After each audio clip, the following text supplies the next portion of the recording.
রাধারমণ বাবু, কি খবর পাচ্ছেন? গতকাল আমরা শুনলাম যে চিন্ময় প্রভুর সঙ্গে দেখা শুদ্ধ করতে দেওয়া হয়নি সন্ন্যাসীদের, কি বলবেন? এটা খুব দুঃখনীয়। আমরা জানি কি চিন্ময় কৃষ্ণবাবু প্রায় 40 থেকে বেশি দিন জেলে রয়েছে।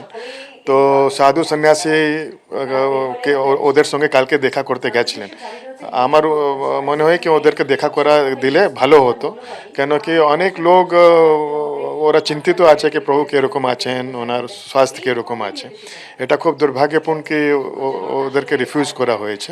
আমরা এটাই আশা করি কি ওখানকার জেল প্রশাসন আবার নেক্সট টাইম কেউ গেলে ওনাদেরকে দেখা করতে দেবে। এবং একজন সন্ন্যাসীকে এটাও বলা হচ্ছে যে তার পরিবার যদি আসে তাহলে হচ্ছে দেখা করতে দেওয়া হবে, অথবা ঢাকা থেকে তার আইনজীবীরা যদি যান। এই ব্যাপারটা কিরম ভাবে দেখছেন? একটা সন্ন্যাসীর পুরো জগৎ পরিবার থাকে। আমরা জানি কি যখন কেউ ব্রহ্মচারী সন্ন্যাসী হয়ে যায় তো ও নিজে পরিবার থেকে বৃহত্তর পরিবার গ্রহণ করে, যেটা হয় সবাই। তো সাধু সন্তরাই ওদের ফ্যামিলি মেম্বার থাকে। তো যদি ও সাধু সন্তরা ওনার হাল নিতে এসছে, তো এটা উচিত ছিল কি জেল প্রশাসন ওনাকে এলাউ করার হতো। এই যে একটাই জিনিস জানতে চাইবো, আজকে এলেন পুষ্পিতা গুপ্তরা আপনাদের সঙ্গে দেখা করতে, কি কথা হলো এ ব্যাপারে? উনি ভারতে প্রথমবার এসছেন। তো উনি আজকে ইস্কন মন্দিরে দর্শন করতে এসছেন। তো উনি জানালেন কি উনি খুব দুঃখিত আছেন যেটা বাংলাদেশে হচ্ছে। উনি নিজে বাংলাদেশে যখন ছিলেন ওনার মায়ের উনি গল্প বলছিলেন কি কীরকম ওনার মাকে ওখানে টর্চার হতে হয়, আর ওনার মার প্রাণ চলে যায় অ্যাকচুয়ালি ও টর্চারের এটা। তো খুব খুব দুঃখনীয় কথা ওনার আমি শুনলাম। আর এটাই হচ্ছে বাংলাদেশের প্রত্যেক হিন্দু মাইনরিটিজের কথা। রাধারমণ দাসের সঙ্গে আপনার কথা হলো, কি বলবেন?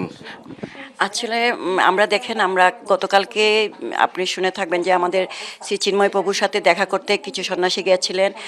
তো ওনাদেরকে দেখা করতে দেওয়া হয়নি এবং মানে বলা হয়েছে যে উনি যেন ওনার যদি কোনো ইমিডিয়েট পরিবার থাকে তারা এসে দেখা করতে পারবে, যেহেতু তারা পরিবারের সদস্য নয়।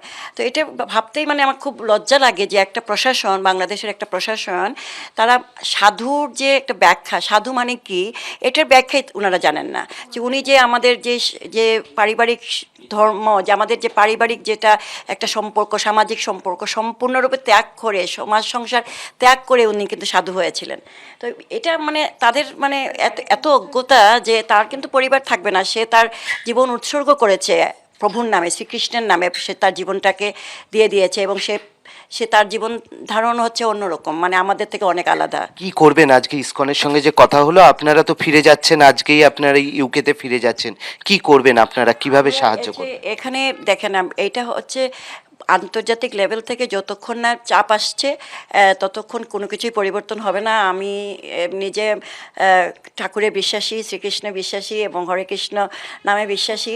তো আমার ইচ্ছে ছিল যে আমি বাংলাদেশে ফিরে যাওয়ার আগে আমি এখানে ইসকনে আসবো, এবং যেহেতু আমাদের সাথে যে প্রভু রয়েছেন উনি কিন্তু আমাদের চিন্ময় প্রভুর কথা বলছেন, তো সেই জন্য ওনার কাছে আমার আশা।